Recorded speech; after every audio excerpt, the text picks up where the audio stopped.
Okay, you guys, Trikonasana or triangle pose. So for today's tutorial, we are going to be using a block. If you don't have one, don't sweat it. I'm going to show you an alternate option when we come to use the block. So go ahead and grab that. Step your feet all the way together, standing tall in Tadasana, and then you're going to separate your feet about 3 feet apart from each other, and then take your block and set it by your right ankle. So bring your hands to your hips for a second and just get a sense of what this nice wide-legged stance is. If you want to use your arms as a measurement, you can. We're all built a little differently, but approximately you want your ankle to line up with your wrist point, or you want your feet to be about 3 feet apart, whichever one makes more sense for you. Okay, so those hands are going to come back to your hips. Now, with triangle pose, we get a sense that like our spine is really squidgy and movable, and so triangle pose happens in the spine, but it actually doesn't. It happens in the hips. So without further ado, let's just get right into it. You're going to turn your left back foot in about 5 degrees or so. It's like a slight pigeon toe of the foot. And then from deep inside this hip socket, you're going to turn the right toes towards the front of the mat. So imagine as you're turning, you're not turning the toes, you're turning the hip, and the toes follow suit. So now your right toes are pointing dead ahead towards the front of the room, and your left heel is pointing back just a little bit, and you're nice and rotated in that front leg. With me? Good. Okay, so what tends to happen in triangle pose is we're like, all right, and then we bend down and touch the block. But that means that that's happening from the spine, which is going to create compression in the right side of your waist. So get yourself acquainted with your little pelvis while you're here. So what does it feel like to sort of hinge the hip and move the pelvis, right? So that's what's moving, not so much the spine. And if you find that you're here in this triangle pose and it's like, ooh, it's a little too wide, right? You can always adjust until you're comfortable. So with your tailbone dropping down towards the floor, hinge that hip back, and you can see that your spine is nice and even. It isn't moving. It's moving a little bit, but it's not the center of the action, right? So one more time, hinge that hip back, and you might find you also get a little stretch in your inner right thigh, and that's part of it. Okay, so come on up, and now we're gonna add on. So hinge at that right hip, and then reach that right arm forward. As you reach that right arm forward, you notice that you have to engage that abdominal wall just a little bit. And then you're gonna reach that right arm straight down to the ground. So for me, I'm in a really flexible body, so I can keep hinging that hip and bring the hand all the way down. But that might not be the case for you. So that's where this block comes into play.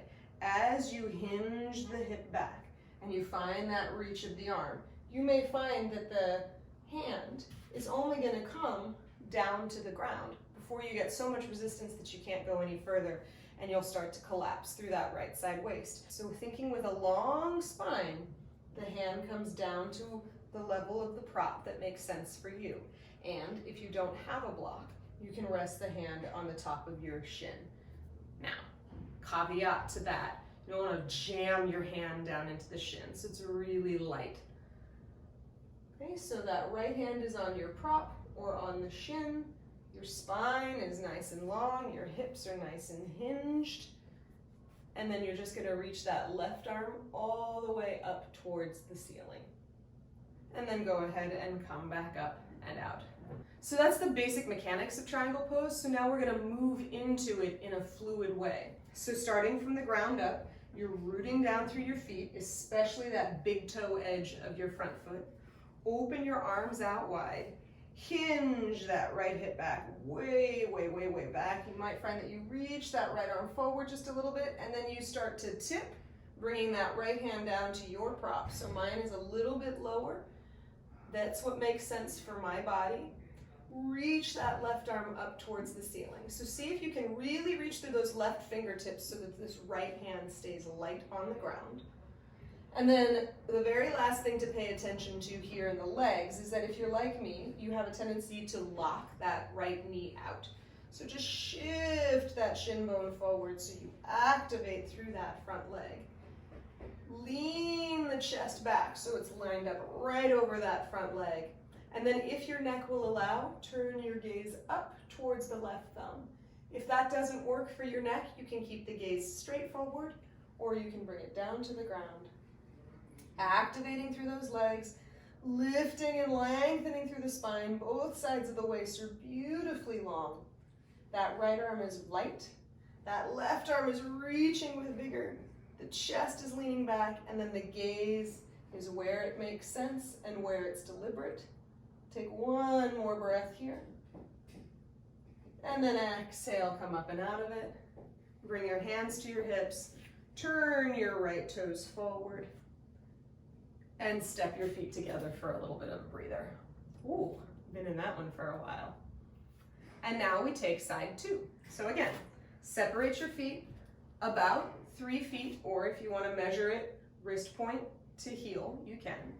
And then you're going to take your block and you're going to move it to the other side. You're going to turn your right back heel out about 5 degrees. And then from deep inside the hip socket, you're going to turn the left toes to what is now the front of your mat. And then just give yourself a second to notice that hinge of the hips, the mobility of the pelvis on side 2. So hinge that left hip back and come right back up. This is the agent of the action, right? Not this. It's not like you're a little teapot. You're a triangle. Hinge the left hip back. Reach that left arm forward so you can really get a sense of engaging through that abdominal wall. And then come all the way upright. And with, generally speaking, all the mechanics in place, now we come into it in a fluid way. So you inhale, open the arms out wide.